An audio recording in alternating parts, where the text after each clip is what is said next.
All right, let's jump right in today.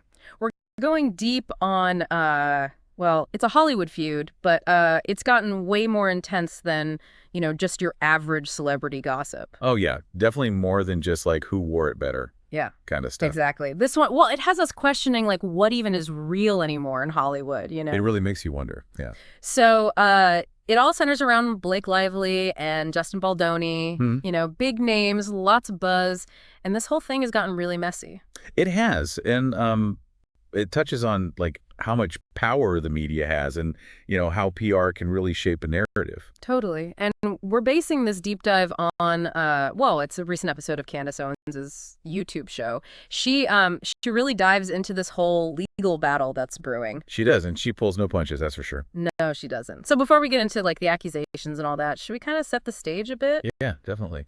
Let's give everyone the backstory. Okay, so Lively and Baldoni, they co-starred in this film adaptation of It Ends With Us. Right, which on its own is a heavy topic, right? It's Yeah. a novel about domestic violence. Exactly. Not exactly lighthearted material. No, not at all. And apparently, even during the movie's promo, there were like rumors about tension between them.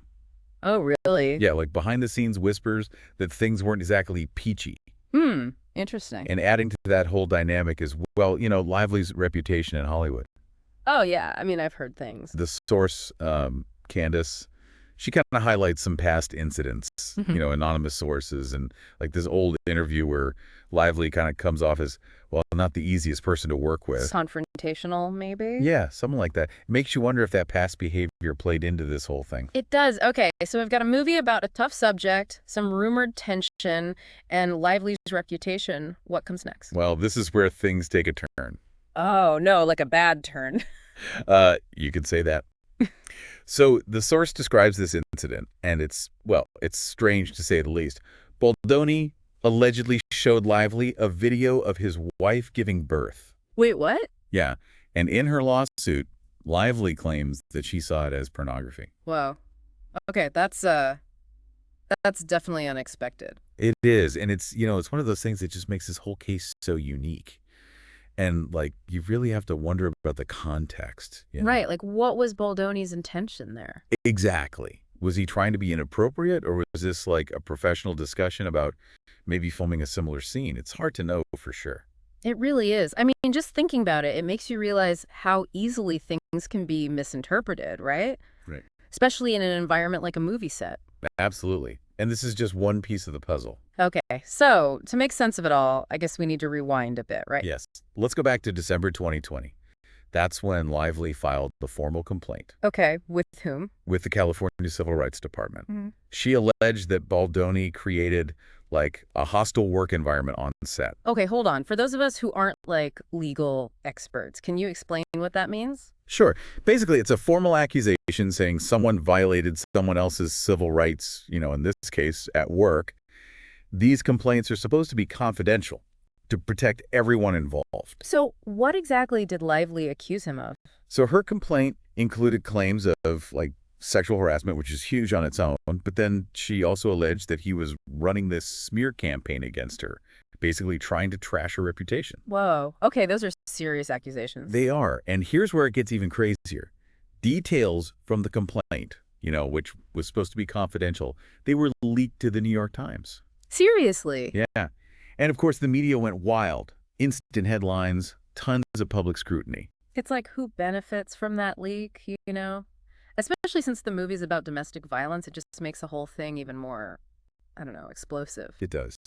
And to understand those leaks, we have to go deeper into the lawsuit, which, well, it has some really specific allegations. Okay, like what? So Lively claimed that Baldoni added these unscripted scenes, like with sexual undertones, even nudity, and sometimes without an intimacy coordinator. Whoa, and that's a big no-no these days, right? Yeah, intimacy coordinators are there to make sure everyone feels safe and respected during those kinds of scenes. Yeah. And to add to that, she claimed that he made her feel insecure about her looks. Wait, but didn't you say earlier that the lawsuit also accused him of, like, being attracted to her? That's exactly the point the source makes. Like, how do those two things even go together? It's kind of contradictory. It is. So we're dealing with leaked information, a movie with a sensitive topic, and now these like conflicting claims. Yeah, it's messy. It feels like a classic he said, she said situation. How do you even begin to figure out what really happened? It's tough, and this is where Baldoni, he launches his counterattack. He hits back with a massive lawsuit. Against Lively? Actually, no. It's a $250 million defamation lawsuit against the New York Times. Whoa, okay, hold on. What's a defamation lawsuit? Yeah. And why the New York Times? So basically, a defamation lawsuit says someone published something false that hurt another person's reputation. And Baldoni's saying that the New York Times, well, they twisted the fact to make him look bad. Like intentionally? Yeah, he's alleging they cherry-pick info from emails, text messages, all that, and left out important context that would have shown him in a better light. So he's saying they manipulated the story to fit a narrative. Exactly. And to back up his claim, he releases all these text messages that seem to like directly contradict Lively's claims. Like what kind of messages? Well, for example, there's this exchange where Lively actually invites Baldoni to her trailer while she's breastfeeding. This, kind of contradicts her later claims of feeling uncomfortable around him. Okay, now I'm really confused. This is like every time we get a piece of the puzzle, it just raises more questions. It's a real head scratcher. And what makes it even more challenging is that this whole thing isn't just a legal battle. It's also like a PR war happening in the public eye. Oh, yeah, for sure. And public opinion initially, was all on Lively's side. Right, I remember that. But as Baldoni started presenting his side, his evidence, that support, it started to shift. Really? That's interesting. Why do you think that is? Like, did people find Baldoni's evidence more believable? Or is it, maybe a broader change in how people view these types of situations? Like, after the whole #MeToo movement, maybe everyone's a bit more cautious. I think you're onto something there. It's like we're moving from a believe all women stance to a let's wait for all the facts stance. In this case, it's happening right in the middle of that shift. That's a really good point. So we're dealing with, like, shifting public opinion, a media frenzy, and these serious legal battles. Where do we even go from here? Well, that's what we're going to unpack next. This case, it raises so many questions about how we consume information, how the media shapes our perceptions, and, how do we find the truth when everyone has a different version of the story? It's a lot to think about. It really makes you think, right? Like, even if someone's later proven innocent, that initial accusation, it can stick with them. Yeah, it's like a stain you can't really get out, huh? Especially in the age of the internet, like everything is out there forever. It's true. But let's get back to Candace Owens, the source we're looking at for this deep dive. Yeah, what's her take on all of this? Well, she's definitely Team Baldoni. Like, she fully believes that the New York Times is going to be in some serious trouble for how they reported this whole thing. Really? Like, legally? She thinks so, yeah. Yeah. She claims that they were totally biased in their reporting. Like they presented the info in a way that made Lively look good and Baldoni look bad. Oh, interesting. Do you have, like, a specific example? Yeah, so remember that email chain where Lively said Baldoni's team was, like, planting negative stories about her? Mm-hmm. So they published parts of those emails, right? Yeah. And it does, like, at first glance, seem to back up Lively's claim. But Owens, she points out that the Times conveniently left out other parts of those emails where Baldoni and his team, they were being sarcastic. Oh, really? Yeah, they were, like, making fun of the bad press Lively was getting, not actually, starting it themselves. So it's all about how you spin it, huh? What one person sees as, like, evidence of a smear campaign, another person sees as just, like, joking around. Exactly. And Owens is basically saying the New York Times, they twisted it all to fit their own narrative, the one where Lively is the victim. That's tricky. It is. And Owens also brings up this point from the source material that Baldoni actually hired a crisis PR team. Oh, wow. Yeah, like before any of this went public, he was already anticipating a backlash from Lively, but get this, they never actually needed to, like, do anything. Why not? Because according to Owens, public opinion was already turning against Lively on its own. Oh, wow. That almost makes it seem like Lively, I don't know, maybe overestimated her position. Like, instead of trying to talk to Baldoni directly or just, dealing with the bad press. She went for this big legal thing that kind of backfired. Yeah, you could see it that way. Now, because of Baldoni's lawsuit, Hmm. all these private messages, emails, everything, it's all out in the open. It's like she kind of created the very situation she was trying to avoid, huh? It's pretty wild. And it really gets you thinking about like the ethics of journalism, the whole PR machine, and just, the consequences of making these big accusations, especially in a place like Hollywood where everything's so public. Totally. It also makes you think, like, how do we, as just, regular people, how do we figure out what's real when we're bombarded with all this information? How do we know what to believe? Right. Like, how do we separate fact from fiction, especially when it comes to something as, sensitive as these allegations? It's a tough one.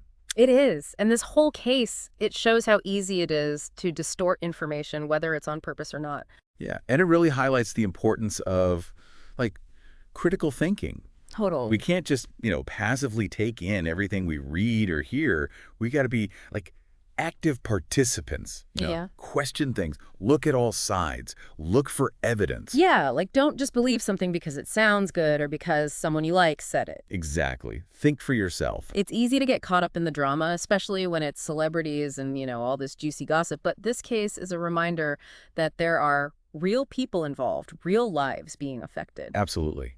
And it goes beyond just them, It reflects these bigger societal trends. Like what? Well, like people are more skeptical now, right? There's this demand for transparency and like this growing understanding that the truth, it's usually way more complicated than it seems at first. It's like we're all figuring out as a society how to handle these kinds of situations, how to be fair to everyone involved. You're right. And this case, with all its twists and turns, it's a perfect example of that struggle. Totally. It forces us to ask, like, how can we make sure things are fair, that everyone gets a fair shot, while also taking these allegations seriously? It's a tough balance to strike. It is. This deep dive, it's really opened my eyes to how complicated this all is. Like, what started as, a Hollywood feud has turned into this much bigger conversation about media, accountability, perception, all of it. Yeah, it's all connected. It is. Okay, but before we move on, there's one thing I wanted to circle back to. Yeah. You mentioned that the source, Candace Owens, she clarified that thing about the birthing video, right? Oh, right, yeah. So in Lively's lawsuit, it's presented as Baldoni showing her pornography, right? Right. But the source, they clarify that it was actually video of his wife giving birth. Okay. And they suggest that, he was probably showing it to her to talk about how they wanted to film a similar scene in the movie, not for any, like, weird reason. So basically, what Lively saw as something offensive, maybe it was just a normal conversation about the film. Yeah, that's the point they're making. It's all about context. Totally. It's like things aren't always what they seem. Nope. And it reminds us to, like, be careful about jumping to conclusions to get all the facts before forming an opinion. It's so easy to judge, especially with social media and everything moving so fast. It is. But this case, it really highlights the importance of, like, pausing, taking a breath, and getting the whole story. It does. Man, this whole thing is so layered. I almost feel like we need a whole separate deep dive just to unpack the legal stuff. It's true. It's a textbook example of how quickly these things can spiral, especially when you add in the court of public opinion, which is, just as powerful as any actual court. And social media just throws fuel on the fire. It's true, it can really get out of control, right? But at the end of the day, beyond the headlines and the legal stuff, this is about real people's lives. Oh, absolutely. I mean, think about Lively and Baldoni. They're in the middle of this very public legal battle. Their personal lives are being dissected in the media, and their reputations, well, they've taken a hit. It's got to be tough. It really does, and it makes me wonder, like, even if we try to be super careful about what we believe, how can we ever really know the truth? We're just getting bits and pieces of emails, statements that are probably, like, carefully crafted by lawyers, and then interpretations from sources who might have their own agendas. You're right. This case really shows us how much we don't know. It's like we're putting together a puzzle, but half the pieces are missing, and we're never going to see the full picture. It's like a reminder to be humble, Like, Yeah. we don't always have all the facts, and it's okay to admit that. Yeah, it's about acknowledging that there's always more to the story. Totally. But even with all this uncertainty, I still think there are some important lessons here. Oh, definitely. Like, one thing that really stands out to me is the importance of communication. Oh, yeah, that's huge. Like, if Lively was feeling uncomfortable, harassed, whatever, why not try to address it directly with Baldoni? or, go through the proper channels on set. That makes sense. It's like we sometimes go straight to the nuclear option instead of just talking things out. It's true. And, on the flip side, if Baldoni felt like he was being misrepresented, maybe he could have handled it differently too. Like to avoid this whole public mess? Exactly. It makes you think about how much we can prevent if we just communicate openly and honestly. It's a good reminder for all of us, I think. But this case also makes me think about the whole power dynamic in Hollywood. Oh, yeah, that's a whole other layer. Like Lively, she's a huge star, right? Mm. Baldoni's successful, but he doesn't have the same level of, I don't know, influence. Clout. Yeah, clout. Do you think that played a role in how everything went down? Maybe. Like maybe Lively felt like she could use her status to get her point across, while Baldoni might have felt, I don't know, more vulnerable. It's definitely possible. This Yeah. case really highlights how power imbalances can affect how people interact, how they handle conflict. It's not just Hollywood either, it's everywhere. It's true. It's something we all need to be more aware of. Absolutely. And this whole situation, it ties into this bigger conversation about fairness, accountability, and, making sure everyone's treated fairly. Yeah, it's complex, for sure. It's like we're all trying to figure out how to handle these situations in a way that protects everyone involved. It's a work in progress, but it's an important one. It is. This deep dive has been, well, it's been eye-opening, to say the least. What started as like a Hollywood gossip thing has turned into this deep exploration of, media, power, perception, all of it. It's true. Yeah. And while we may never know exactly what went down between Lively and Baldoni, the real value is in the questions this case raises.